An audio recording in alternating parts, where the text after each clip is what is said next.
성도로 안녕하십니까? 일요일 이런 시간이신데 참석해 주셔서 감사를 드립니다. 우리 두 목사님 감동적인 찬양으로 영광 돌려주셔서 감사합니다. 저는 어제 저녁에 2시간 성령의 사람과 위기의식, 성령의 사람과 보호의식이라고 하는 제목으로 말씀을 좀 드렸습니다. 우리가 하나님의 사람이 되고 성령의 사람이 되면 하나님과의 깊은 교제를 통해서 다른 사람이 보지 못하는 위기를 보고 그것들을 다른 사람들에게 알리며 사는 그런 사람이 된다라고 말씀을 드렸습니다. 이걸 좀 더 다른 말로 성경적인 의미로 용어로 표현한다면 깨어있는 사람이 된다는 것입니다. 남들은 자고 있는데 못 보고 있는데 성령의 사람, 하나님의 사람은 보고 있다는 것이죠. 파수꾼의 그런 모습으로. 두 번째 시간에는 성령의 사람은 다른 사람들은 다 불안해하는데 다 걱정하고 염려하고 두려워하는데 하나님의 사람은 하나님의 보호하심과 인도하심이 너무 확실하여서 그 속에서 평안함을, 기쁨을, 안식을 누리는 사람이다라고 말씀을 드렸습니다. 오늘 세 번째 시간으로 하나님의 사람, 성령의 사람이 되면 삶이 사랑하는 삶이 된다는 것입니다. 세계에서 최장기로 인생을 연구하는 프로젝트가 있습니다. 지금도 진행 중인데 이 프로젝트의 제목은 하버드대 성인 발달 연구라고 하는 프로젝트인데 몇 년에 시작했는가 하면 1938년에 시작을 했습니다. 지금도 진행 중입니다. 1938년이면 미국에서 대공황이 있었습니다. 이때 하버드 대학교 학생 2학년을 대상으로 268명을 모집합니다. 이 학생 중에는 나중에 미국의 35대 대통령이 된 존 F 케네디도 포함이 되어 있었습니다. 이 학생들을 대상으로 인간이 어떻게 하면 행복할 수 있는지, 행복의 원인은 뭔지를 찾기 시작했습니다. 그래서 이 사람들만 하면 객관적이지 못하니까 이 사람들과 학생들과 대조군으로 1940년대에 보스턴 시내에서 살고 있는 저소득층, 그러니까 좀 가난한 집안의 남학생 456명을 반대 대조군으로 또 연구를 했습니다. 그래서 총 724명을 대상으로 이 남성들이 80대에 이르기까지 이들의 삶을 추적을 합니다. 많이 죽었습니다. 지금은. 이 연구팀은 2년마다 한 번씩 만나서 설문조사를 하고요. 5년마다 한 번씩 만나서 신체 검사를 아주 정밀하게 건강 상태가 어떻는지를 체크를 했습니다. 그리고 5년에서 10년마다 만나서 심리 상태나 마음의 상태가 어떻는지 깊은 심층 면접을 실시합니다. 심지어 뭐까지 하는가 하면 최근에 집안의 페인트 색깔을, 집안 내부의 페인트 색깔을 뭘로 바꿨는지 그런 것도 체크를 했습니다. 심리 상태에 영향을 미치니까.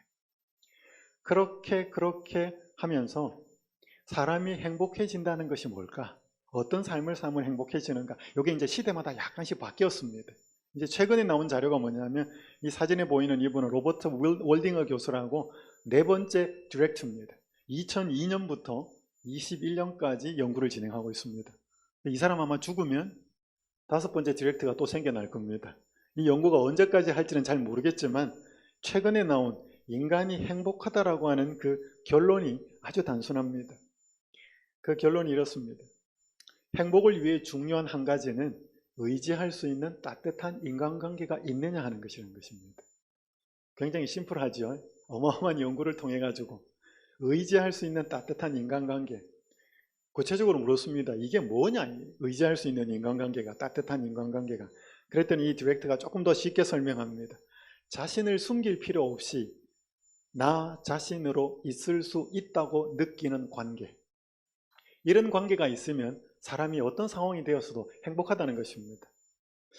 여러분, 이 세상에 살면서, 저희가 사회에 살면서 왜 공부를 잘하려고 하고, 왜 외모도 가꾸려고 하고, 능력도 있으려고 그러고, 돈도 좀 더 많으려고 그러나? 그렇지 않을 때보다 그 조건을 갖추고 있으면 뭐 해주니까? 인정해주고 대접해주니까. 그러니까 우리는 자꾸 누구 앞에 가서 꾸밉니다. 자꾸 포장을 하고, 나 괜찮은 사람인데, 이렇게 능력 있는 사람인데, 그렇게 해야 무시 안 하니까. 그러니까 이 세상은 피곤한 세상입니다. 여러분, 근데 나 자신을 숨길 필요 없이 있는 그대로 반겨주는 사람이 있으면 그 앞에 가면 쉼이 있을까요? 편안할까요? 그래서 예수님이 수고하고 무거운 짐진 자들아 다 내게로 와라. 꾸미고 와라. 감추고 와라. 있는 그대로 와라. 있는 그대로 와라. 꾸미지 말고 숨기지 말고. 우리 여기 계신 우리 여성분들 아기 낳고 나서 몸조리를 시댁에서 하셨나요? 친정엄마한테 가셔서 하셨나요? 시어머니도 잘해주시는데 왜 친정어머니한테 가셨죠? 편하잖아요. 늦잠 자도 괜찮죠? 밥 많이 먹어도 괜찮죠? 근데 시어머니 앞에는 굉장히 조금 조심스럽잖아요. 그러니까 나 있는 모습을 숨기지 않고 있는 그대로를 드러내어주고 그걸 받아주는 사람이 많으면 많을수록 행복하다는 것입니다. 여러분, 그게 이 연구의 프로젝트의 결론이에요. 그래서 누구나 다 내 있는 모습 그대로를 맞아주고 이해해주고 공감해주는 것을 원합니다. 그 사랑의 결핍으로 사람이 자꾸 불행을 느끼죠. 자, 오늘 열왕기하 6장 18절에서 23절의 말씀 제가 한 번 더 읽고 말씀을 전하겠습니다. 아람 사람이 엘리사에게 내려오매 엘리사가 여호와께 기도하여 이르되 원하건대 저 무리의 눈을 어둡게 하옵소서 하며 엘리사의 말대로 그들의 눈을 어둡게 하신지라. 엘리사가 그들에게 이르되 이는 그 길이 아니요 이는 그 성읍도 아니니 나를 따라오라. 내가 너희를 인도하여 너희가 찾는 사람에게로 나아가리라 하고 그들을 인도하여 사마리아에 이르니라. 사마리아에 들어갈 때 엘리사가 이르되 여호와여 이 무리의 눈을 열어서 보게 하옵소서 하니 여호와께서 그들의 눈을 여시매 그들이 보니 자기들이 사마리아 가운데 있더라. 이스라엘 왕이 그들을 보고 엘리사에게 이르되 내 아버지여 내 아버지여 내 아버지여 내가 치리이까 하니 대답하되 치지 마소서. 칼과 활로 사로잡은 자인들 어찌 치리이까. 떡과 물을 그들 앞에 두어 먹고 마시게 하고 그들의 주인에게로 돌려보내소서 하는지라. 왕이 위하여 음식을 많이 베풀고 그들이 먹고 마심에 놓아보내니 그들이 그들의 주인에게로 돌아가니라. 이로부터 아람 군사의 군대가 다시는 이스라엘 땅에 들어오지 못하니라. 참 감동적인 말씀입니다. 엘리사가 기도하였을 때 그의 사환이 불말과 불병거로 자기들을 보호하고 있다는 것을 보게 되었고 또 엘리사가 기도하니 이 자기를 잡으러 온 이 군인들, 이 특공대들의 눈이 가리워져서 보지를 못합니다. 그래서 데리고 갑니다. 어디로 가는가 하면 사마리아 왕궁으로 갑니다. 그러니까 그들의 목적지가 최종 엘리사가 아니었잖아요. 그 아람은 이스라엘을 침략해서 왕까지 가서 왕을 굴복을 시키든지 그 나라를 점령하는 것이 목적이었기 때문에 그걸 방해하는 게 엘리사였기 때문에 먼저 엘리사한테 온 것입니다. 그렇게 이제 끌려가서 엘리사가 또 기도하니까 눈이 뜨졌습니다. 정신을 차려보니까 어디 와 있어요? 사마리아 왕궁 한복판에 와 있었습니다. 왕도 있고 그러면 그 주변에 군인들도 있었을까요? 완전히 이제 도관에 든 지죠. 왕이 신이 났습니다. 내 아버지요 치리이까. 우리를 그렇게 이게 끊임없이 괴롭혔던 나라인데 당신까지 죽이러 왔으니 이거 어떡할까요? 여러분, 이 왕은 엘리사가 뭐라고 말이 나올 것 같았습니까? 치자고 없애자고. 왜냐면 자기도 죽이러 왔으니까. 근데 엘리사의 입에서 나온 대답은 뜻밖의 말이었습니다. 떡과 물을 그들 앞에 두어 먹고 마시게 하고. 여러분, 여기에 떡과 물을 주었다는 것은 그들을 포로가 아니라 손님으로 대접했다는 뜻입니다. 그들을 자비롭고 친절하게 대했다는 뜻입니다. 여기에 왕이 위하여 23절에 보면 음식을 많이 베풀었다고 하는 이 음식이라는 단어가 히브리어로 케라라는 단어인데 이 단어는 그냥 음식이 아니고 잔치 음식을 이야기하는 것입니다. 그러니까 평소에 먹는 음식이 아니고 굉장히 잘 차려 놓아서 특별한 날 하는 음식을 말하는 음식이에요. 그러니까 이 사람들 그냥 대충 줘가 보는 게 아니고 그 나라에서 준비할 수 있는 엄청나게 좋고 맛있고 정성스러운 음식을 준비했다는 뜻입니다. 그렇게 대접을 하고 왕에게로 돌려보냅니다. 여러분, 이 군인들이 돌아가서 뭐라 그랬을까요? 자기들 앞에 이제 죽었다 하고 생각이 되는 상황 속에서 진수성찬이 쫙 차려져 나오고 먹으라고 얼마나 힘들었냐고 먹으라 그러고 마시라 그러고 그렇게 먹고 당신들의 나라로 잘 돌아가라고. 여러분, 그런 대접을 받고 돌아갈 때, 그런 대접을 받았을 때 이 사람들은 도대체 무슨 생각을 했을까요? 이 본문에 보면 이로부터 아람 군사의 부대가 다시는 이스라엘 땅에 들어오지 못하니라. 여러분, 전쟁을 그치게 하는 것은 더 강력한 무기가 아니고 전혀 이해할 수 없는 사랑이 실천될 때 진짜 평화가 오는 것입니다. 그로 인해 하나님이 영광을 받으셨습니다. 자, 하나님의 사람이 되고 성령의 사람이 되면 다른 사람은 이해도 하지도 못하고, 아니 이해는 한다 할지라도 도저히 삶으로 실천이 되지 않는 사랑의 열매가 맺혀지고 실천하는 사람들입니다. 그래서 성경 역사를 보면 이 사랑의 열매가 맺혔던 많은 사람들이 있었습니다. 여러분, 아브라함 이야기, 어제 롯 이야기 제가 잠깐 말씀드렸지만 롯이 그렇게 자기의 이권과 이익을 챙겨서 떠나죠. 그럼 잘 살아야 될 텐데 잘 못 살고 또 전쟁에 휩쓸려서 잡히잖아요. 그 소식을 듣고 아브라함은 어떻게 해요? 목숨을 걸고 그 조카를 구해오지요. 멸망하는 소돔에서 또 그를 구하기 위해서 열렬히 기도합니다. 여러분, 이삭이 우물로 인해서 블레셋 사람과 여러 번 다툼이 있고, 우물 파면 와서 우리 거다 그러고, 또 우물 파면 또 우리 거다 그러고, 그때마다 그 우물을 주고 떠납니다. 그때 나중에 이 블레셋 사람과 왕이 여호와께서 당신과 함께함을 보았다. 참 이상한 사람이에요. 자기가 힘들게 해놓고 그거 손해보면서 다 주고 떠나니까 쟤는 보통 사람이 아니다. 하나님이 함께 하시는 사람이다. 본 것이지요. 우리가 너무나 잘 아는 자신을 노예로 판 형들에게 복수 대신에 뭐예요? 용서를 베풀었던 이 요셉의 모습. 여러분, 사울이 다윗을 죽이기 위해서 그렇게 애를 쓰고 쫓아다니면서 다윗이 그러한 사울을 해할 기회가 적어도 분명하게 2번이나 있었음에도 불구하고 그를 살려주었던 다윗의 모습을 우리는 보지 않습니까?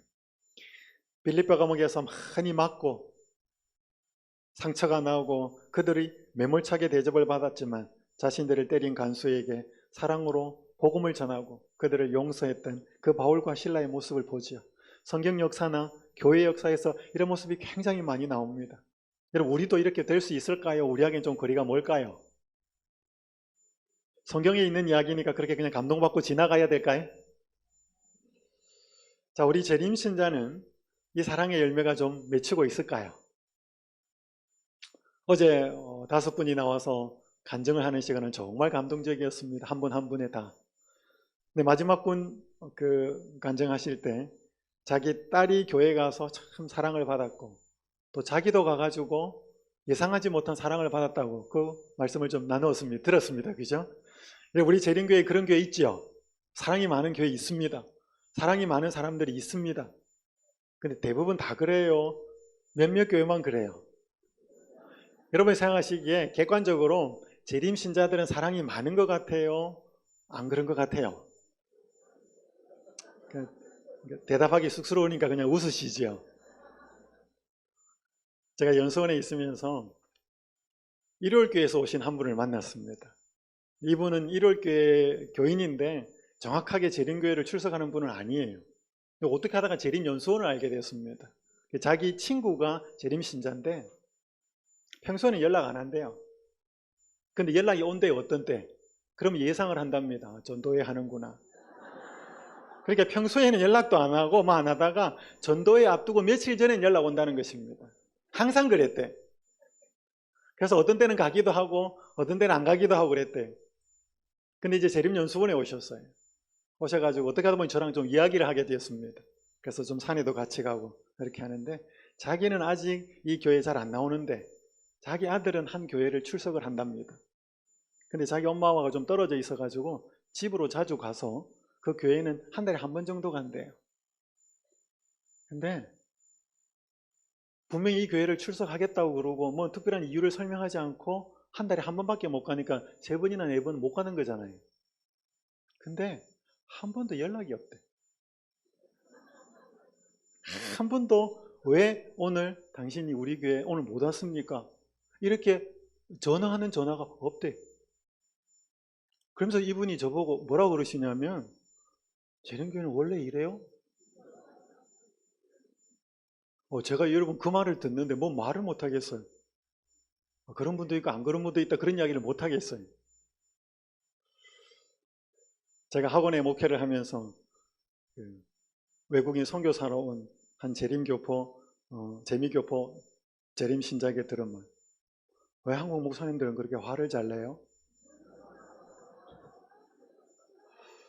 저보고 하는 이야기입니다. 미국 목사님들은 안 그러냐니까 안 그렇대. 여러분, 어떤 재림신자들은 참 사랑이 많고 따뜻합니다. 어떤 재림교회는 참 사랑이 많고 따뜻한 교회 있습니다. 근데 보편적으로 보면 좀 냉랭해요. 안식일학교 교장 올라와서 항상 하는 말이 뭐예요? 여러분 안녕하세요. 그렇게 이야기하면 몇 사람 반응 안 해요. 여러분 찬양할 때 보니까 우리 재림 신자들이 기쁨에 넘쳐서 찬양을 막 하는 것 같아요. 아니면 근엄하고 엄숙하고 그런 것 같아요.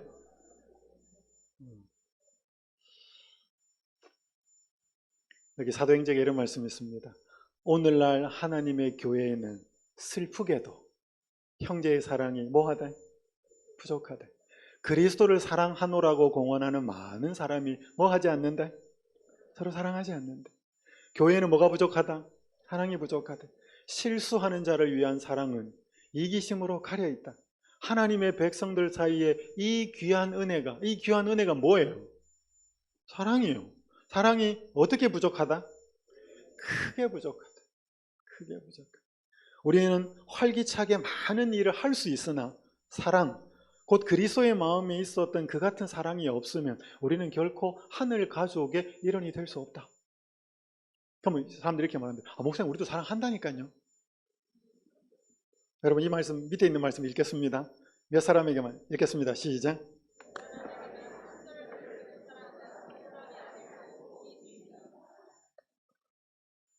잘 보셔요. 여러분 우리가 다 사랑 안 하는 거 아니에요. 우리가 사랑하는 사람이 있다니까요. 우리가 특별히 친한 사람이 있다니까요. 그렇죠? 여러분 친한 사람 분명히 있습니다. 한 명도 없는 사람 거의 없어요.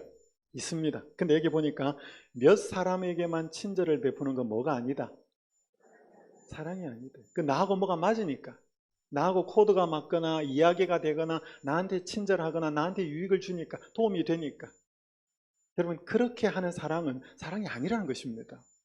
그러니까 사랑은 나한테 친절을 베풀지 않는 사람에게 하는 게 사랑이에요.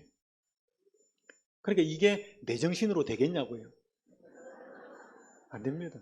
이거는 사랑의 정신은 하나님의 정신이고 성령의 정신이에요. 그래서 여러분 우리가 하나님의 사람이냐 성령의 사람이냐를 나누는 중요한 기준에 사랑의 열매가 있느냐 없느냐는 굉장히 중요한 요소가 된다는 것이죠. AD 2세기하고 AD 3세기에 로마 전역에 굉장히 큰 전염병이 돌았습니다. AD 165년에는 안토니우스 역병이라고, 안토니우스는 통치자 이름을 딴 것이고요. AD 251년에 있었던 키프리안 역병은 한 주교의 이름을 따서 붙인 역병이었습니다. 전염병으로 많은 사람들이 죽고 가족도 죽고 친척도 죽고 많은 사람들이 떠나고 했습니다.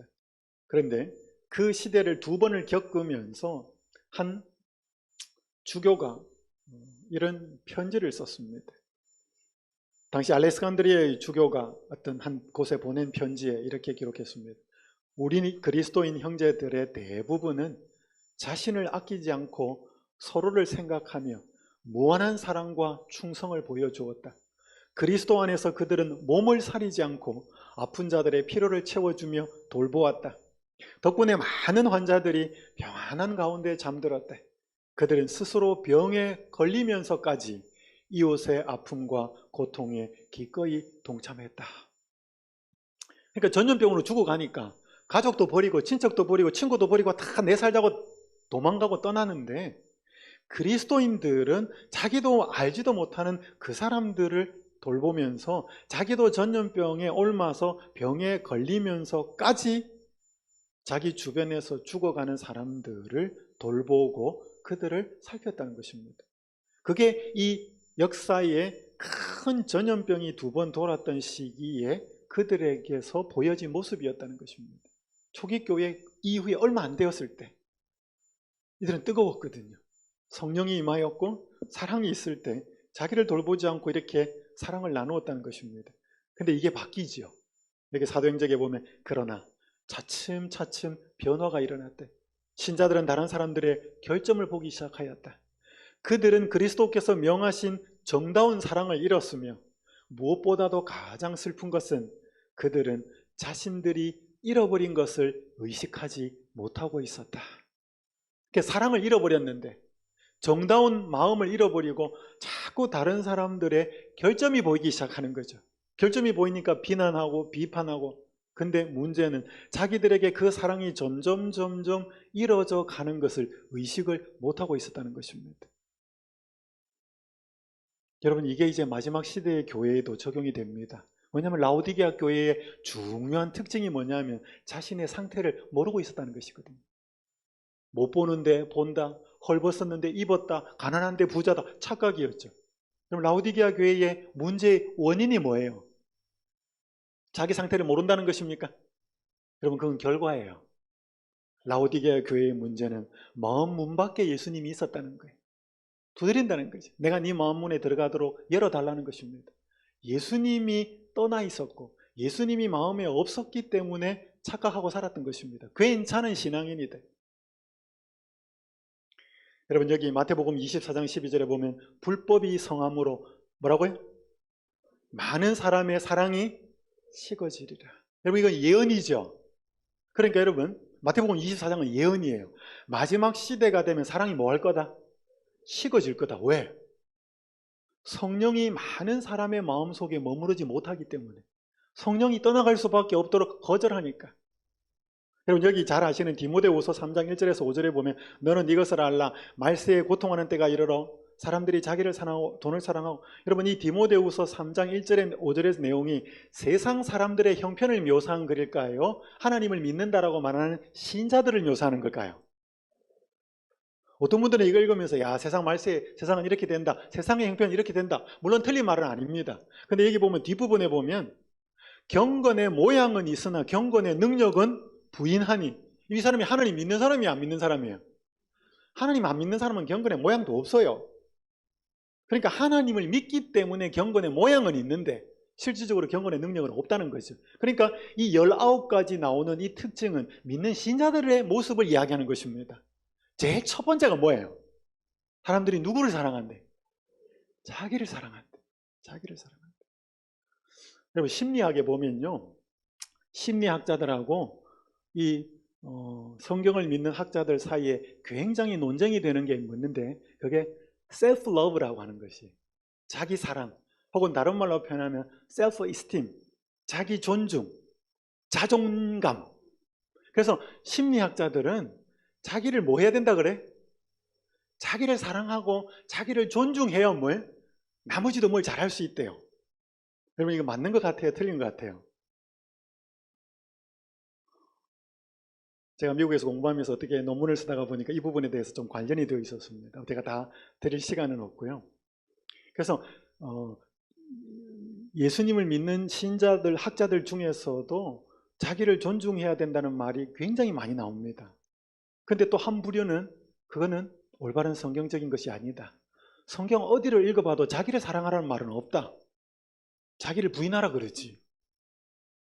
그러니까 여기 보니까 이 19가지 말세의 사람들의 신자들의 특징이 나오는데 1번이 뭐예요?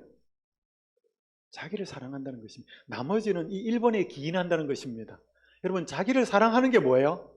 다른 의미로 뭐를 사랑하는 거예요? 돈을 사랑하고 자랑하고 교만하고. 여러분, 사랑하는 게 몇 가지 나오죠? 여기 보십시오. 자기 사랑, 그 다음에 또 쾌락 사랑한다 그랬죠. 돈 사랑한다 그랬고. 이 사랑이 누구 사랑보다 커요? 하나님 사랑보다 큰 거지요. 제가 한 자료를 보다가 재밌는 걸 봤습니다. 2017년도에 한 기독교, 재림교회뿐만 아니고 외국 재림 한국 기독교입니다. 기독교 관련 신문에 실린 배우자를 구하는 광고예요. 본인이 냈는지, 그러니까 자기 아버지가 목사라 그래요. 본인은 목사님 딸이라고 소개하니까 여자고 28세고 키가 171cm고 뭐 공부도 많이 하고 언어도 많이 해요. 쫙 이야기하면서 밑에 소개합니다. 본인은 목사님 딸로서 지금까지 뭐 쭉 오직 공부와 신앙적으로 그 어떠한 이성 간의 교제를 단 한 번도 한 적이 없는 큰 숙맥 같지만 큰 꿈과 비전의 공무원 청년으로 30세 이상 믿음의 가문의 기독교인 중에 판사님, 의사 선생님 중에서 양가 어르신들의 축복 속에 교제하여 나라, 국민을 위해 봉사하는 평생 사랑하며 주님께 영광을 올려드릴 분을 기다리겠습니다. 이걸 본인이 냈는지 아버지가 냈는지, 이 기독교 신문이에요. 본인이 냈다고 해도 문제고 아버지인 목사님이 냈으면 더 큰 문제고. 여러분, 하나님께 영광 돌릴 그 배우자가 왜 판사님하고 의사 선생님밖에 안 돼요? 다른 분하고 결혼하면 하나님께 영광을 못 돌립니까? 이 신자가 도대체 무슨 생각으로 이런 광고를 냈겠냐 이 말이죠. 예수님을 믿는다고 하는데 이 마음속에는 뭐가 지배하고 있어요? 자기를 사랑하고 세상을 사랑하는 마음이 가득 차 있었다는 것이지. 이 정병선이라고 하는 한 개신교 목회자가 쓴 글에 이런 재밌는 글이 있습니다. 한국 사람은 합리적이라기보다는 다분히 감정적이다. 우리의 마음은 비좁고 감정주도적이라서 작은 문제만 생겨도 토라지고 돌아서기 일수다. 그래서 일단 감정이 상하고 나면 그 후부터는 누구의 말도 어떤 설명도 먹히지 않는다. 감정 일변도로 나갈 뿐이다. 그 다음 한 문장 한번 읽어볼까요? 빨간 글자. 한 번 감정이 상하게 되면 하나님도 손을 대지 못하는 것이 한국 그리스도인이다. 그 결과 용서하라는 주님의 명령을 알면서도 일단 감정이 상하고 나면 상한 감정을 추스리지 못해서 결국은 관계의 파국에 이르고야만 돼. 재밌는 표현입니다. 한국 그리스도인은 하나님도 어떻게 못한대. 여러분, 누가 섭섭한 이야기 할 수 있죠? 내 마음 몰라줄 때 있지요? 그게 싹 들어왔다가 왜 저러지 하고 지나가셔요? 계속 그게 남아있으셔요. 한 달이 지나고 3개월이 지나고 1년이 지나고 우리 재림교인들은 현미식을 해가지고 정신이 맑아가지고 하나님 말씀이 잘 기억나야 되는데 다른 사람 섭섭하게 한 말, 서운하게 했던 말 잊혀지질 않아. 그래서 표현을 못해. 삐딱하게. 제가 웃자고 드리는 말씀이지만 제가 여러 교회들을 다니고 연수원에 오신 여러분들의 상담을 하면 마음에 다 그것들이 상처가 돼가지고 목사님, 제가 이 교회를 있어야 될까요? 옮겨야 될까요? 옮기면 해결돼요? 아니, 자기도 그런 문제 있거든요. 여러분, 여기 실물교훈에 이런 말씀이 있습니다. 열매가 익으면 곧 낫을 대나니 이는 추수때라. 추수때가 이르렀음이니라. 그리스도께서는 당신의 교회 안에 당신을 나타내 보이기를 간절히 바라신다. 그리스도의 품성이 그분의 백성들 속에 완전히 재현될 때에 그분은 당신의 것을 찾으시려고 이 땅에 강림하실 것이다. 이 말씀을 누가 잘 인용하느냐 하면요, 완전주의자들이 잘 인용을 합니다. 그래서 그리스도의 품성이 그분의 백성들 속에 완전히 재현될 때 그분은 자기 것, 당신의 것을 찾으려고 재림하실 것이다. 그래서 우리가 품성이 뭐 해야 된다? 완전해야 된다. 근데 이 말씀을 문맥하고 상관없이 이해를 합니다. 여러분, 이 문맥이 어디에서 나오는 거? 이게 실물교훈 3장에 나오는 거거든요. 처음에는 싹이요, 다음에는 이삭이요 하는 그 내용인데, 보셔요. 이 문맥이 이렇습니다. 그리스도께서는 사람의 마음속에 당신 자신을 재현하고자 하신다. 왜? 재현될 때 데리고 오시니까. 곡식은 자기 자신을 위하여 싹을 내고 자라나고 열매를 맺는 것이 아니라 파종하는 자에게 종자를 주며 먹는 자에게 양식을 주기 위해서이다. 여러분, 그렇잖아요. 사과나무가 매달려가지고 사과나무 지 먹나요? 그런 나무 없어요. 그런 곡식 없어요. 다 맺혀가지고 남 주는 거지요. 그게 여러분 식물이에요. 이와 같이 누구든지 자기 자신만을 위해 살지 말아야 한다. 자신을 중심으로 하는 생애에는 자라나는 일도 없고 열매 맺는 일도 없다. 만일 그대가 그리스도를 개인의 구주로 받아들였다면 그대는 자신을 잊어버리고 다른 사람을 돕기 위해 노력해야 한다. 그리스도의 사랑을 말해주고 그분의 인자하심을 이야기해주라. 노래 한 부분 같이 읽읍시다. 시작. 그대가 그리스도의 정신, 곧 다른 사람들에게 대한 이기심 없는 사랑의 정신과 그들을 위해 수고를 아끼지 아니하는 정신을 받아들일 때 그대는 자라나게 되고 열매를 맺게 될 것이다. 성령의 열매가 그대의 품성에 무르익게 될 것이다. 여러분, 이 내용을 보니까 이 그리스도의 품성이 재현된다는 말이 무슨 말이에요? 흠도 없고 점도 없는 완전한 품성을 이야기하는 겁니까? 이타적이고 나만을 위해 살지 않고 다른 사람을 위해서 사는 희생적이고도 이타적인 그리스도의 정신을 말하는 겁니까? 그거죠. 이 문맥이 그거예요. 그러니까 이 문맥과 상관없이 밑에 거 딱 빼가 와가지고 당신이 그분의 백성들 속에 완전히 재현될 때, 그래서 여러분, 우리가 성경을 보든지 증언의 말씀을 보든지 문맥을 무시하고 보면 안 됩니다. 이 문맥은 이 그리스도의 품성이 재현되는 것은 그리스도와 같은 이기적이지 않은 이타적인 마음이 재현될 때 그리스도의 품성이 재현된다는 거예요. 왜냐하면 그 예가 뭐냐면 식물이라는 거죠. 나무라는 거죠. 포도나무, 사과나무, 배나무 다 그 열매를 아름답게 맺어서 누구 주는 거예요? 배고프고 먹고 싶어하는 사람들에게 다 나누어 주는 것처럼 그리스도인의 삶은 그런 거다. 자기를 위해 사는 사람은 그리스도인이 아니다. 그런 이타적인 마음이 내 삶 속에서 생겨날 때 이건 내 백성이다 라고 하시면서 예수님이 데리러 오겠다 이런 뜻이지, 여기에 무슨 흠도 없고 점도 없고 그런 용어나 그런 의미가 들어올 수 있는 문장이 아니다 이 말이지요. 그럼 어쨌든 간에 마지막 때가 되면 예수님 닮은 품성의 모습들이 재현이 될 텐데 그 정신은 어떤 정신이라고 해요? 나를 위해 살지 않는, 나를 위해 먹지 않는 그런 정신의 사랑의 사람이 나타나겠다는 것이죠. 자, 그래서 여러분, 오늘 우리가 어떻게 하면 이 사랑을 좀 맺힐 수 있고, 먼저 예수님의 사랑에 대해서 좀 살펴보고 말씀드리죠. 새 계명을 너희에게 주노니 서로 사랑하라. 함께 읽겠습니다. 시작.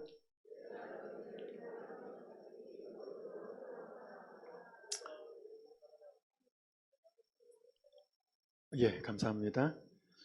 자, 여러분, 우리가 사랑을 얼마만큼 하면 돼요? 사랑을 얼마만큼 하면 괜찮게 한 겁니까? 열심히 하면 돼요? 자꾸 주면 돼요? 자, 여기 기준이 뭐예요? 예수님이 우리를 사랑한 것 같이.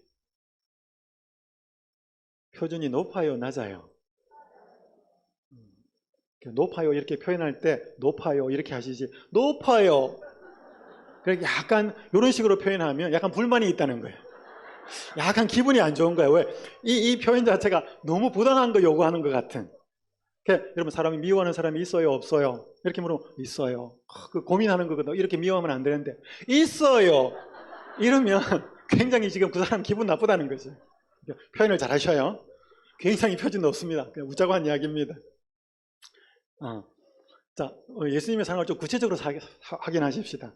우리가 사랑하면 그가 먼저. 자, 예수님의 사랑은 뭐 하는 사랑이에요? 먼저 사랑하는 거예요. 자, 여러분, 누구하고 사이가 안 좋아요? 좀 다퉜어. 화해를 해야 되겠는데 참 말하기 쉽지 않아요, 그죠?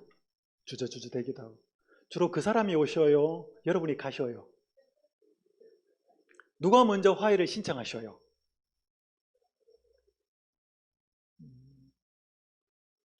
여러분이 갈 때도 있고 그 사람이 올 때도 있습니다. 여러분, 그리스도의 사랑은 먼저 가는 사랑입니다.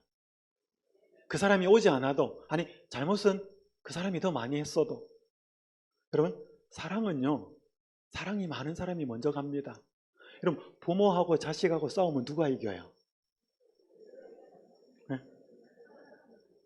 여기 갈립니다. 그럼 대부분 부모하고 자식하고 싸우면 자식이 이겨요. 왜 그런가 하면 자식은 자기 생각만 해요. 부모는 내 생각도 하지만 자식 생각하면서 싸웁니다. 내가 계속 반대하고 이렇게 하면 내 아들이 내 딸이 얼마나 마음이 아플까, 그걸 염두에 두고 싸워요. 여러분, 그래서 싸웠다고 해, 싸워가지고 이겼다고 해서 좋아하지 마셔요. 싸워가지고 이긴 사람은 자기 생각만 했을 가능성이 굉장히 높아. 그러니까 양보를 안 하는 거지. 얼마나 상대방이 마음 아프고 상처를 받는지 고려를 안 하는 거지. 그래서 여러분, 싸움은 누가 지는가 하면 사랑이 많은 사람이 져요. 이겼다고 절대로 좋아하지 마셔요. 그래서 제가 한 증언의 말씀 읽었던 때 이런 말씀이 있습니다. 다른 사람이 20가지를 잘못하고 당신이 한 가지를 잘못했더라도 당신이 먼저 가서 화해를 청하라. 그러니까 20배를 그 사람이 더 잘못했더라도 뭐해? 당신이 먼저 가라. 그리스도의 사랑은 어렵고 힘들어 보이지만 구체적으로 먼저 가는 사랑입니다. 먼저 가는 사랑. 자, 또 하나 읽읍시다. 요한복음 13장 1절. 유월절 전에 예수께서 자기가 세상을 떠나 아버지께로 돌아가실 때가 이런 줄 아시고 세상에 있는 자기 사람들을 사랑하시되 어떻게 사랑하시니라? 끝까지 사랑하다. 예수님의 사랑은 먼저 하는 사랑이고 예수님의 사랑은 끝까지 하는 사랑이에요. 여러분, 우리 사랑하다 보면 때리치워보고 싶은 때 있죠. 내가 저 인간을 계속 사랑해야 돼. 그만두고 싶을 때 있어요, 없어요? 있어요. 이제 표현 좋았습니다. 있어요. 약간 톤이 부드러웠습니다. 네. 우리 인간이 사랑하다 보면 한계에 부딪힐 때가 있습니다. 그만두고 싶을 때가 있어요. 여러분, 이렇게 전도를 하고 사랑을 나누고 할 때 자기 좋자고 하는데 무시하기도 하고 멸시하기도 하고. 제가 나중에 두 번째 시간에 잠깐 말씀드리겠다. 그런 분 한 예가 있습니다. 예수님의 사랑은 끝까지 사랑하는 사랑입니다. 예수께서 이르시되 아버지 저들을 사하여 주옵소서 자기들이 하는 것을 알지 못합니다. 이 저들이 누구예요? 자기를 십자가에 못 박는 사람이죠. 원수까지도 사랑. 여러분, 엘리야가 이거 가슴에 품은 거 아니에요. 자기 죽이러 온 사람한테 떡하고 잔치 음식 베풀어서 돌려보낸 거 아니에요. 그리스도의 사랑은 원수까지 하는 사랑이 있지요. 자, 이런 사랑을 자꾸 뭐 해야 되는가 하면 바라봐야 됩니다. 묵상해야 됩니다. 왜? 우리에게는 이런 사랑이 없기 때문에. 우리 사랑은 어떠냐? 우리는 몇 사람한테만 친절한 사랑이거든. 나한테 잘해주는 사람한테만 친절하거든요. 그러면 이 수가의 우물가에 있는 여인에게 예수님이 생명수 주러 가셨다가 여자가 별로 반응이 없으니까 내 남편 데려오라 그럽니다. 비밀을 폭로하지요. 굉장히 부끄럽고 수치스럽고 도대체 이 인간이 뭔 인간인가? 왜 내 과거를 이렇게 알고 있고 덜추어내는가? 두려웠습니다. 근데 여러분, 이 시대 소망에는 이런 말씀이 있습니다. 듣고 있던 여자는 뭐 했다? 떨었대. 신비한 손이 그 여자가 살아온 역사의 페이지들을 넘기면서 그 여자가 영원히 숨겨두기를 바랐던 사실을 눈앞에 전개시키고 있었다. 왜? 이 예수님은 하나님이셨기 때문에. 예수께서는 당신이 그 여자의 생애의 비밀을 통찰하셨다는 것을 그녀에게 확신시키셨다. 같이 읽읍시다. 시작. 그럼에도 불구하고 그 여자는 예수가 자기를 불쌍히 여기고 사랑해주는 친구라고 느꼈대. 굉장히 중요합니다. 여러분, 주변에 바른 말 하는데 틀린 말 안 하는데 미운 사람 있죠? 얄미운 사람. 나는 틀린 말 안 해. 나는 팩트만 말해. 그리고 그 사람 말 틀리지 않아요. 근데 그 말 듣고 있으면 어떡해? 기분이 나빠. 반박은 못해. 맞으니까. 근데 기분은 나빠요. 왜 그럴까요? 사랑이 없어서 그래요. 여러분, 사실을 말하는 게 전부가 아니에요. 우리 거짓말하면 안 됩니다. 진실을 말해야 돼요. 사실을 말해야 되는데 사실을 전하고 다른 사람이 잘못했으면 사실을 말하는 거 필요한데 사실을 말하는 것보다 더 중요한 것은 그 사실을 말하는 마음에 사랑이 있어야 돼요. 그러지 않으면 사람이 안 봅니다. 그래, 네 잘났다. 여러분, 이 예수님이 이 여자의 은밀한 죄를 끄집어내거든요. 굉장히 은밀한, 네 남편 데리고 와라. 자기의 죄를 지적하는 그 말에도 불구하고 이 예수가 자기를 불쌍히 여기고 사랑해주는 친구라고 느꼈대요. 그러니까 여기를 떠나지 못하고 있는 거예요. 자꾸 그 말을 듣게 되는 거예요. 사랑이 느껴지니까. 그래서 여러분, 예수님이 책망하는 음성에는 뭐가 섞여 있었다 그래요? 눈물이 섞여 있었다. 예수님이 책망하는 그 음성에는 눈물이 섞여 있었다. 그래서 여러분, 우리가 특별히 잘못한 사람들 대할 때 참 조심해야 됩니다. 특별히 자녀들을 대할 때 성경에 보면 자녀들을 노엽게 하지 마라 그랬거든.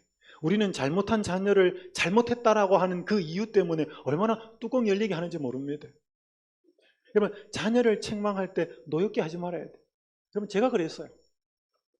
제가 제 아들이 둘인데 지금 돌아보면 참 부끄럽습니다.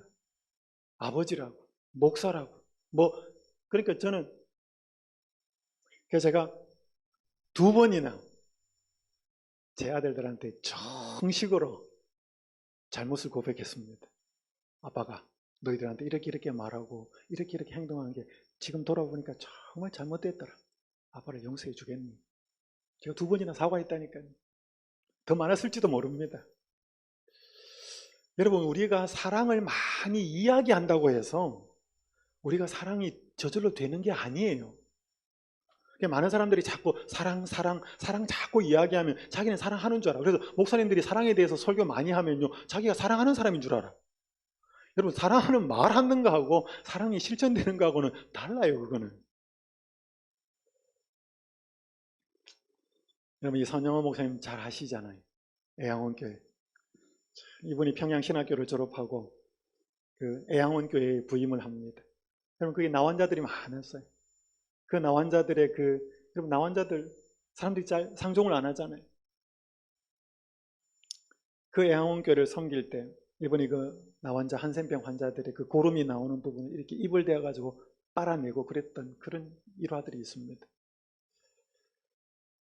해방 후에 1948년에 여수 순천 사건 때 2 아들이 좌익단체에 의해서 죽죠. 동인이, 동신이. 나중에 자신도 공산군에 의해서 돌아가시는데 그 2 아들을 죽인 청년이 안재선이라는 청년이었습니다. 이 안재선이라는 청년을 아들로 받아들이려고 합니다. 그때 제일 강력한 반대를 했던 사람이 딸이에요. 손동이라고 하는 딸이었습니다. 죽어도 안 된다는 것입니다. 그럼 생각해 봐요.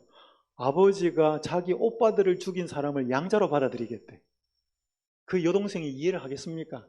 내 2 오빠를 죽인 그 원수를. 그때 손양원 목사님이 딸에게 한 말이 이 말이었다 그래. 동이야, 아버지가 눈물로 호소한다. 그 사람 용서하자. 여러분, 이건 제정신이 아닙니다. 이거는 인간의 정신, 육의 본성의 정신으로는 절대로 할 수 없는 정신이죠. 그리스도의 정신이, 성령의 정신이, 하나님의 정신이 이렇게 만드시는 거죠. 자, 우리 여러분, 이제 이 사랑의 열매는 반드시 성령 충만할 때 나오게 되어 있습니다. 엘리사가 그랬던 것처럼. 여러분, 예수님이 제자들을 부르는데 참 독특한 상황이 나옵니다. 여기 마가복음에 보면 18절에 보면 또 안드레와 빌립과 바돌로메와 마테와 도마와 알페오의 아들 야고보와 미 다데오와 가나나인 시몬입니다. 여러분, 여기 빨간 글자로 적어놓은 마테하고 시몬하고는 어떤 사람들이에요? 여러분, 마테는 직업이 뭐예요? 세리죠. 세금 공무원입니다. 가나나인, 옛날 개혁 성경에는 가나안인이라고 번역되는데 번역은 잘못되었습니다. 이 가나나인이라는 말은 열심당원이라는 뜻입니다. 열심당원, zealot이라고 하는 열심당원인데 그 사람 시몬이었습니다. 그러니까 여러분, 이 2 사람은 어떤 사람인가 하면 쉽게 예를 들면 마테와 시몬의 관계는 일제시대 때 친일파하고 독립운동가하고 관계가 흡사합니다. 그러니까 세리는 공무원이잖아요. 로마 시대에 세금을 바치는 사람이고 거두는 사람인데 대부분 부정부패가 심했고 로마 권력에 결탁되어 있고 힘을 입었습니다. 그러니까 세상 사람들이 바라보기에는 굉장히 미운 사람이죠.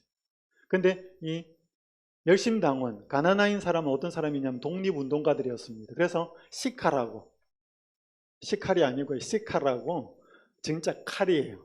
단도 조그만 칼을 가슴에 늘 품고 다녔습니다. 그래서 자기들이 보기에 매국노나 나라를 위해하는 존재라고 생각이 되면 꺼내가지고 바로 찔러버립니다. 품고 다녔어요. 독립운동가였습니다. 여러분, 예수님이 이 2 사람을 같이 제자로 불렀어요. 예수님 좀 성격 이상하지 않아요? 여러분, 이게 불러다 놓으면, 이걸 제자로 불러다 놓고 같이 생활하면 어떤 일이 발생합니까? 싸울 수밖에 없어요. 이게 원수기 때문에. 여러분, 왜 예수님이 12명의 제자를 부르면서 이 원수의 부류를 제자로 불렀을까? 저는 꼼꼼히 좀 생각을 해봤습니다. 여러분, 만약에 이들이 예수님의 정신과 성령의 정신이 그들의 마음을 지배하지 않으면 이들은 원수가 될 수밖에 없고 싸울 수밖에 없어요. 근데 이들에게 복음이 역사하고 성령의 능력이 역사하면 이들도 뭐 할 수 있다는 거죠? 한 마음이 될 수 있고 사랑할 수 있었다는 것입니다. 마찬가지예요. 오늘 우리가 살아가는 많은 사회에 나와 섞이지 않는 물과 기름 같은 사람들이 있어요. 내 정신으로는 싸웁니다. 그렇지만 복음의 능력이 임하고 성령이 임하시고 우리가 그리스도의 정신으로 돌아갈 때 그 사람들하고도 뭐 할 수 있어요? 잘 살 수 있습니다. 잘 살아야 돼요. 사랑하고 하나가 될 수 있다는 것을 예수님은 몸소 이 제자들을 이렇게 부르시면서 보여주신 것입니다. 물론 그 전까지는 계속 싸웠습니다. 누가 크냐. 하지만 성령이 임했을 때는 달라지지요. 자, 여러분, 그래서 성령이 임해야 우리에게 뭐가 맺힌다? 사랑의 열매가 맺힌다. 열매가 맺히는데 이 열매의 첫 번째, 여러분, 성령의 열매는 몇 가지예요? 9가지예요? 사랑은 맺히는데 오래 참는 게 안 된다. 나는 저 사람 보니까 사랑은 할 수 있는데 못 참겠다. 가능해요? 여러분, 성령의 열매는 9가지가 아닙니다. 성령의 열매는 몇 가지예요? 한 가지. 국면이 달라요. 이게 헬라어 원어에도 한 가지고 영어 성경에도 보면 성령의 열매 fruit이지 열매들이 아니에요.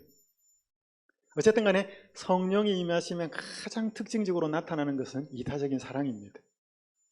여러분, 지금 성령 강림 후에 제자들은 뭐로 충만하였다 그래? 사랑으로 충만하였다. 성령의 역사를 통해서만 뭐가 나타나는 거예요? 부요하게 하는 사랑이 나타난다는 것입니다. 고부간에 갈등을 심하게 겪고 있던 한 며느리 집사님이 있었습니다. 재림신자였습니다. 한 번은 이분이 고민을 하다가 신앙의 깊은 한 분하고 상담을 했습니다. 힘들어 이렇게 하는데 어떻게 하면 좋겠습니까? 그분이 참 영적으로 잘 인도를 해주셨습니다. 3가지를 좀 말씀을 했습니다. 시어머니가 며느리한테 자꾸 힘들게 하는 걸 보니까 시어머니가 상처가 많은 것 같습니다. 여러분, 심리학적으로 누구에게 상처를 주는 사람은 대부분 상처가 많은 사람이에요.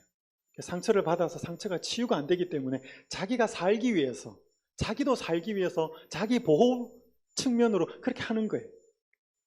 그 시어머니가 상처가 많아서 그러니까 또 며느리하고 그렇게 좀 경쟁 상태에 있는 것 같으니까 한 번쯤은 자꾸 시어머니 입장에서 시어머니가 하는 말하고 행동을 한번 생각해 달라. 이게 첫 번째 이제 부탁하는 것이었습니다. 물론 쉽지 않죠. 자, 2번째, 시어머니는 도움이 필요한 분인데 우리 집사님이 그 어머니의 치유를 돕는 일을 하기 위해서 하나님이 집사님을 부르신 것 같습니다.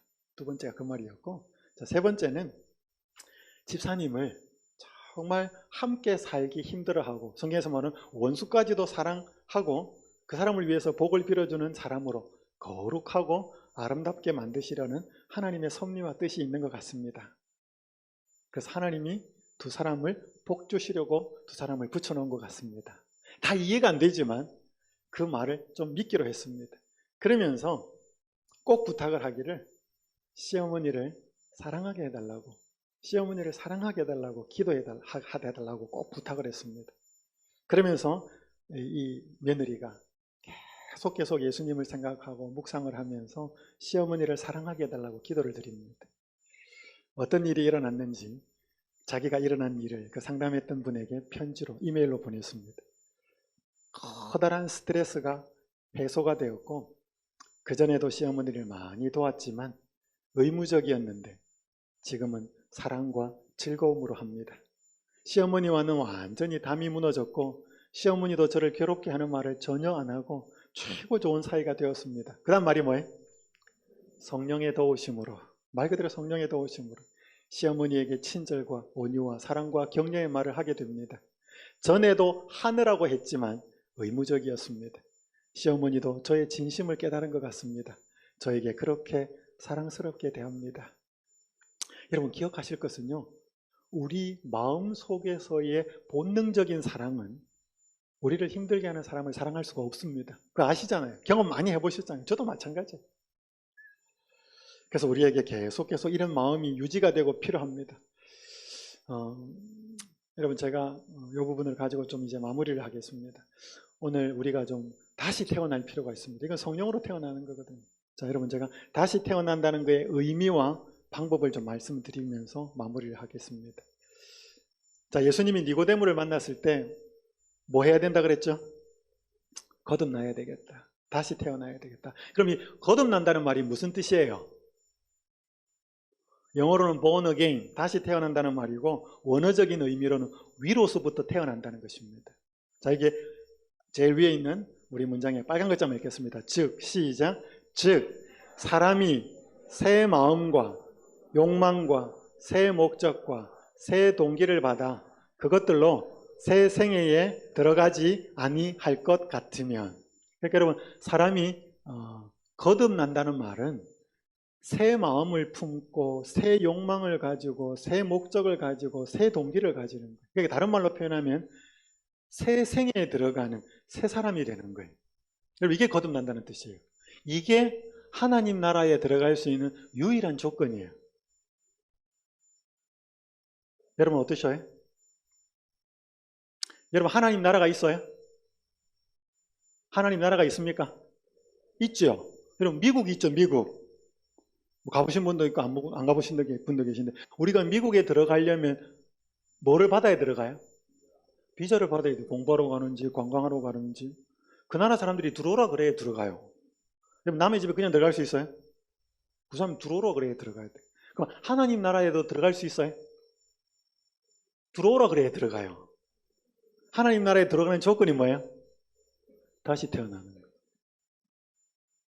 인종이 뭐냐, 학벌이 어떻냐, 돈이 얼마나 있냐, 지위가 아무런 중요하지 않습니다.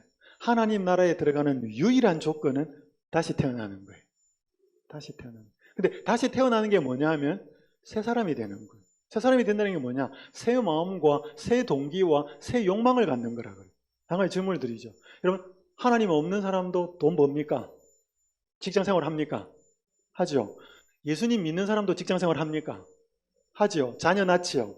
결혼하죠. 자, 우리가 하나님 없는 사람하고 돈 버는 목적이 똑같으면 어떻게 돼요? 여러분, 세상 사람들 돈 왜 벌어요? 잘 먹고 잘 살라고 벌어요. 자식 왜 키워요?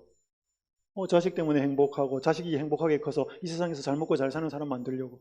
여러분, 만약에 우리가 그리스도인인데 그리스도가 없는 세상 사람들하고 돈 벌고 자녀 키우고 결혼하고 나머지 취미생활 갖는 모든 목적이 똑같아 버리면 우리는 새 사람이라고 할 수 있을까요?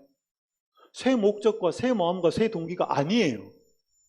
그래서 여러분, 내가 오늘 거듭났는지 안 거듭났는지를 생각을 해보셔야 돼요. 자, 쉬운 일은 아닌데 예수님이 거듭나는 방법으로 뭐를 이야기하시는가 하면, 모세가 광야에서 뱀을 든 것까지 인자도 뭐 해야 된다? 이 거듭나는 방법에 대해서 이야기하는 것입니다. 그러면서 그를 뭐 하는 자마다? 믿는 자마다 영생을 얻게 하려 하십니다. 여러분, 민수기 21장의 말씀을 잘 압니다. 모세가 놋뱀을 만들어 장대 위에 달아서 놋뱀을 뭐 한 적 살더라? 쳐다본 적 살더라. 산다는 말은 영생을 얻는 말과 같은 말입니다. 물론 여기 때는 조금 더 다른 의미죠. 그러니까 그래서 그를, 예수님을 믿는다는 말하고 쳐다본다는 말은 같은 말이에요. 잘 기억하셔요. 자, 여러분 보셔요. 이 지금 놋뱀을 만들어서 쳐다보면 산다. 과학적이에요? 이성적이에요? 의학적이에요? 여러분, 뱀에게 죽는데 뭐를 해줘야 살을 수 있어요? 해독제 먹든지 주사 맞든지. 근데 왜 이렇게 매달아 놓고 쳐다보면 살겠다 그랬을까요? 쳐다보니까 살았잖아요. 여러분, 그러면 놋뱀을 쳐다보아서 살은 것은 누가 살린 거예요? 하나님이 살린 거잖아요.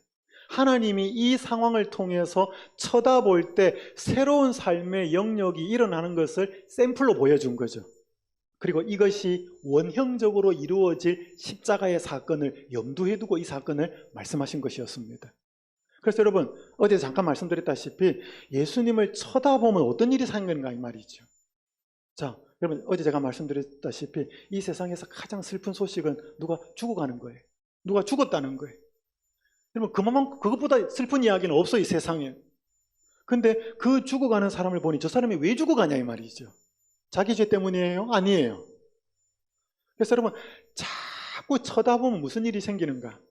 어제 잠깐 말씀드린 것처럼 여러분 너무 멋지고 아름답고 훌륭한 사람을 자꾸 쳐다보면 어때요?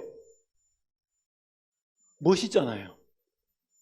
좋고 아름답고 자꾸 쳐다보고 그 사람의 말과 행동과 사랑의 모습을 자꾸 쳐다보면 감동이 생겨요. 나도 저렇게 되고 싶다. 여러분 그렇게 할 때 내 마음속에 무슨 마음이 생기는가 하면 새로운 마음이 생겨요. 여러분 자 봐요. 다시 태어나는 거는 이 육신으로 아이가 태어나는 거하고 비슷한 상황이에요. 자 봐봐요. 혼자서 남자든 여자는 아이를 탄생시킬 수 있어요, 없어요?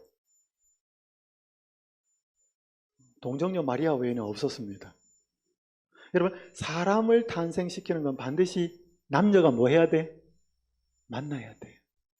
아주 친밀한 연합이 있어야 되죠. 그러니까 스스로 생명이 잉태될 수 없는 것처럼 나 혼자서도 새로운 생명, 새 마음을 탄생시킬 수 있다, 없다? 없다. 그것은 우리를 너무나 사랑하시는 그분과 사랑으로 하나 되는 친밀한 상황이 생겨야 새 마음이 생겨나요. 그렇게 하기 위해서는 자꾸 그 대상을 뭐 하라는 거예요? 쳐다보라는 거예요. 자꾸 쳐다보라는 거예요.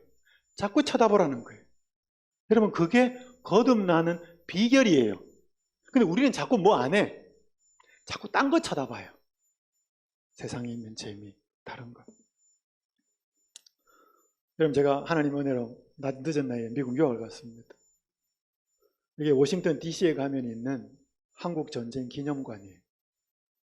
여러분 저는 다른 어떤 장소보다 이 장소에 가 있으면 굉장히 감동이 밀려왔습니다. 왜냐하면 제가 태어나기도 전에 한국에 전쟁이 있었고 많은 젊은이들이 와서 이 땅에서 우리 나라를 위해서 피를 흘리고 죽어갔기 때문에. 여러분 이 장면 뒤에 가면 벽이 하나가 있고 여기 한 10m 정도가 안 되고 한 1m 한 50cm 정도 되는 벽이 있는데 이런 문장이 적혀 있습니다. Freedom is not free.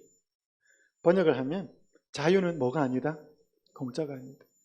오늘 내가 누리고 있는 이 자유를 위해서 누군가가 피를 흘렸다는 거죠.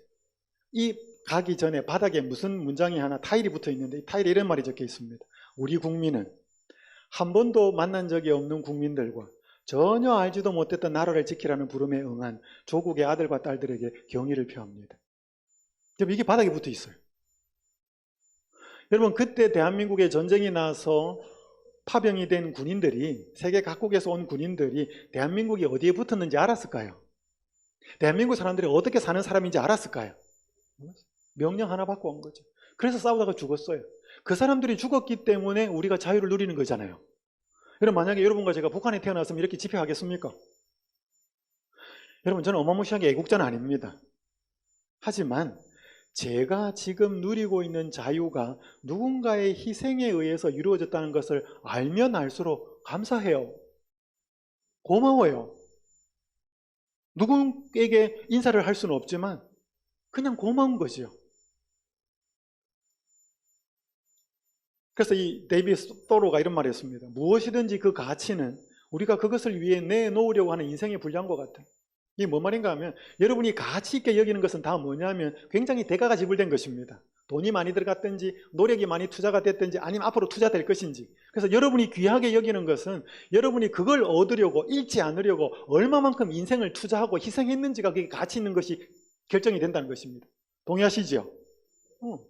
그것처럼 그러면 구원의 가치를 온전히 깨닫기 위해서는 그 구원을 이루기 위해서 무슨 대가가 지불이 되었는지를 이해하는 게 중요하다는 것이죠. 맞습니까? 그걸 가만히 살펴보니까 누가 죽었더라는 거죠. 예수님. 우리가 하나님의 손에서 받는 매일의 축복들과 무엇보다도 우리에게 행복과 천국을 주시기 위해서 예수께서 죽으신 사실이 끊임없이 우리의 감사의 제목이 되어야 한다. 여러분 이 세상에 사는 사람 치고 행복한 사람 치고 감사하지 않는 사람이 없는데 불행한 사람 치고 불평불만이 없는 사람이 없어요. 여러분 여기에 보시니까 하나님의 손에서 우리가 받는 매일의 축복들이 있습니까? 어떤 게 있어요? 숨 쉬고 햇빛 있고 우리 생활 필수품이잖아요. 여러분 그래서 가만히 계실 때 한번 좀 삶이 힘들고 왜 이렇게 뜻대로 안 되지라고 생각할 때 자꾸 여러분에게 어떤 은혜가 주어졌는지를 한번 곰곰이 생각해 보셔요. 내가 어떤 은혜를 받았는지. 여러분, 제가 한 1년 됐나요? 카톡을 하나를 받았습니다. 그 카톡 하나에 무슨 내용이 나와 있는가 하면 쭉 앞에 내용을 쓰고 나서 제가 목사님과 목사님의 두 아들과 목사님의 가족을 위해서 매일 아침마다 간절히 기도합니다. 한 여집사님이 보낸 카톡이에요. 여러분, 제가 뭐라고 그분이 매일매일 아침 시간에 기도 드릴 때 저하고 제 아들과 제 가족을 위해서 기도합니까? 제가 그 카톡 문자를 받고 나니까 몸둘 바를 모르겠더라고요. 집사님 자녀들도 저한테 좀 알려주십시오. 제가 매일 기도한다는 말은 못하겠지만 힘을 다해서 제가 집사님 가족을 위해서 기도하겠습니다. 여러분, 그러한 은혜를 우리가 받고 살아요. 여러분, 누군가가 여러분들을 위해서 기도하고 있을까요? 아무도 안 해도 예수님은 지금도 여러분의 이름을 붙들고 기도하고 계셔요. 여러분, 그 은혜를 우리가 알고 있고 받고 있고 그분을 자꾸 쳐다보라는 거예요. 자꾸 쳐다보면 아무 생각 없이 살 수가 없다는 거예요. 여러분, 죽어가는 사람을 쳐다보고 있는데 희죽희죽 웃으면서 아무 생각 없이 산다는 건 말이 안 돼요. 그 대상이 나를 위해 죽어갔고 나를 위해서 죽었다는 사실을 아는데도 아무 생각이 없다. 그거 있을 수가 없어요. 그분을 제대로만 알고 제대로만 쳐다보면 뭔가 내 속에서 뭔가 생겨난다는 것입니다. 여러분, 그게 새 마음이고 그게 용서할 수 있는 마음이고 그게 사랑할 수 있는 마음이고 그게 오래 참을 수 있는 마음이 된다는 거예요. 여러분, 그렇게 되는 것이 성령이고 그렇게 가능한 것이 성령 충만이고 그걸 지속적으로 유지시키는 게 뭐예요? 성령 충만한 삶이에요. 한번 이야기 좀 드리겠습니다. 저와 아버지의 관계는 늘 복잡하게 얽혀 있었습니다. 제가 유년기와 청년기를 지나면서 끊임없이 기도했던 것은 저와 아버지의 관계가 호전되는 것이었습니다. 하지만 우리 관계는 점점 악화되었습니다. 이 사람 신자였습니다. 6, 7년이 흘렀습니다. 그러던 어느 날 하나님은 제 마음속에 있는 공허함을 채워주셨습니다. 성령을 주제로 공부를 위해 기도하던 중 아내와 저는 믿음의 산 경험을 많이 누리게 되었습니다. 우리가 가족을 위해 기도할 때 저는 특별히 아버지를 위한 기도를 잊지 않았습니다. 우리가 가족을 위해 기도할 때 저는 특별히 아버지를 위한 기도를 잊지 않았습니다. 이 기간 동안 저는 아버지를 사랑할 수 있는 특별한 힘을 얻었습니다. 저는 어릴 때부터 아버지가 제게 잘못하여 마음에 쌓였던 모든 것을 뒤로 하고 그를 용서할 수 있었습니다. 이제 저와 아버지는 좋은 친구가 되었습니다. 아버지는 더 영적인 신자가 되었고 자신의 신앙 경험을 친구들과 나누기 시작했습니다. 그로부터 2년이 지난 지금 저희는 아직도 좋은 관계를 유지하고 있습니다. 이것은 다 하나님의 은혜입니다. 저는 어찌할 바를 모르고 있었습니다. 참 외로웠습니다. 그러나 제가 성령을 받기 위해 매일 기도하기 시작한 후로 저는 전혀 새로운 차원에서 하나님과 함께 누리는 놀라운 삶을 경험하고 있습니다. 그래서 여러분, 우리가 뭘 이제 기도하기 시작하셔야 하는가 하면 성령을 기도하기 시작하셔야 합니다. 이제 어제 제가 말씀드리다가 좀 작게 말씀드렸는데, 자, 성령 충만하게 되는 조건 중에 하나가 뭐라고요? 회개예요. 여러분, 성령은 거룩한 영이잖아요. 거룩한 영은 어디에 거하는 거예요? 여러분, 음식을 재질이 금이고 은이고 너무 값지어도 그 음식에 더러운 것이 그 접시에 그릇에 더러운 것이 묻어 있으면 그게 음식을 또 담을까요? 안 담을까요? 그래서 음식을 먹을 때는 깨끗한 그릇을 찾잖아요. 마찬가지죠. 예수님이 성령을 부으시기 위해서는 깨끗한 그릇을 찾습니다. 그래서 내 마음의 상태에 깨끗하지 않은 것을 돌아보셔야 되지. 여기 고든 맥도날드 목사가 뭐라고 했는가 하면 회개를 이렇게 말했습니다. 회개는 그저 1회에 지나지 않는 행위가 아니다 그랬습니다. 우리는 회개는 잘못하고 하나님 잘못했습니다. 용서해 주십시오. 그걸 회개라고 해요. 물론 그것도 회개지만 회개는 그저 1회에 지나는 행위가 아니고 영적인 생활 방식이라는 사실을 이해하기란 조금 어려울지 모른다. 빨간 글자 읽읍시다. 시작. 회개 안에서 산다는 것은 인간이 마음이 늘 잘못된 방향으로 갈 준비가 되어 있다는 것, 계속 제자리를 찾아 움직여야 한다는 것을 인식하는 삶이다. 그러니까 회개가 뭐냐면 자꾸 그분에게 우리가 마음을 자꾸 맞추는 거라는 것입니다. 마치 해바라기가 못 따라가듯이. 여러분, 해바라기가 해를 따라가지요. 비가 오려고 하고 구름이 쭉 끼어 있으면 어떨 것 같아요? 해가 안 보일 때 숙이기도 하지요. 근데요, 구름이 끼어 있어도 해바라기는 해 따라갑니다. 왜냐하면 구름이 그 해를 전부 다 차단을 못 시키거든요. 햇빛이 비쳐요. 그럴 때도 해바라기는 따라갑니다. 물론 고개를 숙이고 있을 때도 있는데 햇빛이 비치면 따라갑니다. 그러니까 오늘 우리가 하나님에게 자꾸 내 마음을 맞추려고 조정하는 그 단계, 그 관계가 회개하는 삶이라는 것이지. 성령 충만의 조건 중에 또 하나가 하나 되는 것이죠. 연합입니다. 여러분 너무나 잘 아시는 것처럼 불화와 사도들이 불화와 최상권을 잡으려는 모든 욕망을 버렸을 때, 그들이 더 이상 최고의 자리를 위하여 다투지 않게 되었을 때 그들은 성령을 받을 준비가 되었습니다. 그럼 제가 페이스북을 보다가 한 분이 이렇게 글을 올렸습니다. 알려진 죄를 고의로 범하는 것은 성령의 증거하시는 음성을 눌러버리고 영혼을 하나님과 분리시킨다. 이 청년에게 보내는 기별이던데요. 이 글을 올리고 나니까 저희 교회 한 장로님이, 우리 재림교회 한 장로님이, 약간 좀 부정적인 마음이 굉장히 큰 장로님이 있습니다. 한 합회. 그분이 댓글을 달았어요. 죄. 여러분들은 얼마나 고범죄를 짓고 사는지를 몰라도 이런 겁주는 글은 아무런 도움도 안 됩니다. 페이스북에다 이렇게 올렸어요. 그럼 여러분 보통 이런 댓글 달면 어떡합니까? 뭐 지우기도 하지만 논쟁이 붙을 수도 있죠. 근데 이분이 뭐라고 댓글을 달았는지 참 은혜가 있었습니다. 이 글이 장로님께 겁을 주었다면 죄송합니다. 전 오히려 주를 바라보게 되는데 말입니다. 그랬더니 이분이 꼬리를 확 내려요. 집사님은 대단하신 분입니다. 완전한 SDA. 그분이 댓글 이렇게 달았습니다. 장로님, 저는 회개하라는 말씀을 보면 감사하다는 생각이 들어요. 왜냐하면 주님이 필요하다는 의미니까요. 독사의 자식들이라고 하면 눈물 나요. 주님께서 죄 때문에 오셨으니까요. 제가 뭘 하려고 하는 것이 아니라 주 앞으로 나가게 하니까요. 제가 의로우면 그 말씀이 거슬릴 거라는 생각이 듭니다. 지극히 죄인이기에 또 나아갑니다. SDA가 아니라 하나님을 창조주로 대속주로 믿는 작은 자입니다. 굉장히 감동적이에요. 자기가 뭔가 신앙의 깨달음이 있어 글을 하나 딱 올렸는데 반응이 부정적이었습니다. 근데 막 자기 논리를 펴지 않습니다. 자기가 깨닫고 자기가 생각하고 자기가 예수님과의 관계 속에서 자기 간증의 글을 올렸습니다. 그것도 남을 이렇게 비난하지 않고 자기를 겸손하게 돌아보면서 자기에게 베풀어진 하나님의 얼마나 은혜가 큰지 그걸 올렸어요. 그랬더니 이분이 오히려 막 논리적으로 막 따져가지고 설득을 시키고 이해를 시키려고 한 게 아니고 자기가 믿는 하나님, 자기의 신앙의 아름다운 모습, 감동적인 모습 그렇게 올리니까 훨씬 더 감동이 큰 거예요. 그러니까 여러분, 우리가 누군가를 만나서 때때로 논리적으로 대해야 될 때도 있지만 오히려 더 겸손하게 내가 예수님 안에서 사는 모습을 이야기하는 것이 훨씬 파워가 있고 문제를 잘 해결하는 방법이 될 때가 많습니다. 하나됨이죠. 관계를 깨뜨리지 않겠다는 것입니다. 사랑하는 마음으로 대하는 것이죠. 성령을 받는 중요한 것이죠. 여러분, 여기 성령 충만의 조건 중에 하나가 기도입니다. 여러분, 스가랴 10장 1절에 있는 말씀 함께 읽겠습니다. 시작. 봄비가 올 때에 여호와 곧 구름을 일게 하시는 여호와께 비를 구하라. 무리에게 소낙비를 내려서 밭의 채소를 각 사람에게 주시리라.